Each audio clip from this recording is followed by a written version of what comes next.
Netflix getting ready to report results on Tuesday. Joining me now is Netflix shareholder Kevin Simpson, Capital Wealth Planning founder and CIO. Kevin, good to see you. Obviously, Netflix, it's a deal stock now. It's way off its levels from before it agreed to buy Warner Brothers Discovery, or most of that company. Shareholders have kind of voted that it, changes the story. Maybe it's not what they bought Netflix for. But how are you viewing that deal in conjunction with what you expect to hear from earnings next week? Yeah, I think, Mike, that Netflix is going to really be under the microscope on Tuesday, but maybe not for the reasons that we think. Traditionally, we want to go into the earnings season looking at the numbers, analyzing where they've been, what the guidance looks like, especially after the last quarter. Netflix missed on operating margins, so that will be an important statistic. Bigger picture, analysts are expecting about 16 to 17% revenue growth. That translates to just under $12 billion, about 55 cents a share. So a decent report. All things being equal, you would be impressed with Netflix's number. The stock might go up a little bit. But really, I think it all boils down to the post-game presser, the conference following the earnings report, and listening to what management has to say about the acquisition. Because without any information there, you've got a stock that's going to hover around these prices probably for the next 12 to 18 months. Stock's actually off 25 to 30% from its highs. Yeah. So I'm going to be paying a lot of attention to the earnings call. Would you prefer that Netflix complete this deal and that they prevail, or if they walked away and everybody could refocus on the long-term secular story?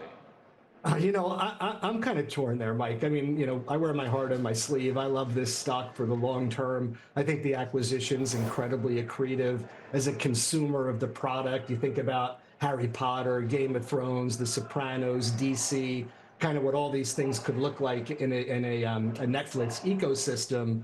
But as a short-term, capitalist, it would be better probably if Paramount Skydance came in, took the deal, wrote a check for $2.8 billion to Netflix, and we would see the shares go up appreciably. So I think shorter term, it might be better for them not to get it.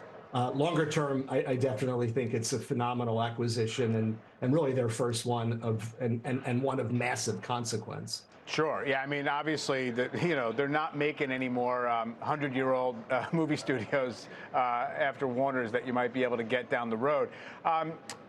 In terms of, now they're no longer giving subscriber numbers at Netflix. What's your thought about the strategy of more in live events, the podcast initiative, and all the rest of it? Is that showing that Netflix is consolidating its advantage, or it's kind of stretching for growth? Yeah, that's a good question also. I'm of the camp that they're doing things smart and that they're doing things for profit down the road.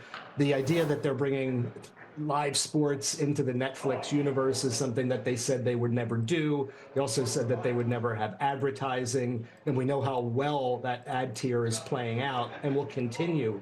The more they get the sports right, the more they get the advertising right, it's just an incredible trajectory for margins moving forward. The podcast acquisition of iHeart is good. You've got Spotify, which is a fantastic company. I don't think this eats into that too much, but I think it just broadens Netflix in the right way. WWE, some of the boxing exhibitions that they had have been really cool. NFL and everything else that they can do with live sports moving forward. It's an incredible runway. I mean, I think if you look at this pullback as an opportunity for an investor, you can certainly buy the stock here. You just can't expect to see a whole lot happen, again, 12, 18 months like in your thesis until something happens with the acquisition or not. Yeah, for sure. Just to pivot, I mean, and some other stocks on the move, and I know Delta Airlines was one that caught your eye. It obviously pulled back on pretty good results. So what's your view there?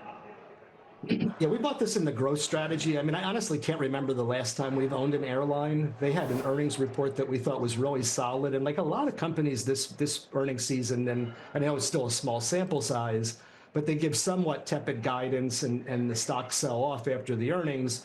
We looked at that as an opportunity to buy and initiate a position in this name. I think the market still thinks it maybe a little bit incorrectly from a free cash flow story that we're looking at. $3 billion in free cash flow is a really big deal. This is all about the front of the plane, profit margins, best of breed, best in class. If the business traveler, if the international traveler continue, to engage the way that they have, they've really got their debt story, their debt problems put behind them in large part. They're paying a dividend, they're buying back shares, they're fiscally responsible. You have to think about energy costs as you do with any airline.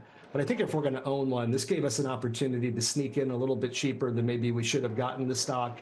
And I like it longer term, provided they continue to deliver. Yeah, so down about 3% this week, but still actually kind of holding up there on a one-year basis. Kevin, appreciate the time. Thank you.